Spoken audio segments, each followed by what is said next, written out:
સાસુ પ્રત્યે આપણા પ્રત્યે ઊભું થાય ને તો ક્યારે વાત બહાર જઈને નહીં કરવાની. હવે પછી બોલો ઘરમાં લડાઈ ઝઘડા થાય કે ન થાય? આ લડાઈ ઝઘડા આપણે જ ઊભા કરીએ છીએ, બીજું કોઈ કરતું નથી. માટે હું તમને મેં પહેલા કીધું હતું, આટલો સુંદર માનવ દેહ બન્યો, આ બંગલો આપણને ભગવાને આપ્યો છે ને, તો એમાં કોઈનો કચરો નાખવાનો નહીં. કોઈનો કચરો લાવે નહીં નાખવાનો, નહીંતર લડાઈ ઝઘડા આપણા ઘરમાં થશે. માટે ક્યારેય આપણને આપણા વહુ બે શબ્દ કહી દે ને તો વાલા સાંભળી લેવાનું. હશે કાંઈ વાંધો નહીં, તમે કહો ને હવે એવું જ થશે.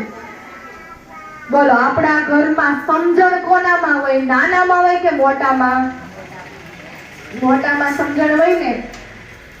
એક મોટું જૂનું વૃક્ષ હોય વડલો, અને એની પાસે નાનું એવું આંબાનું વૃક્ષ હોય, તો બોલો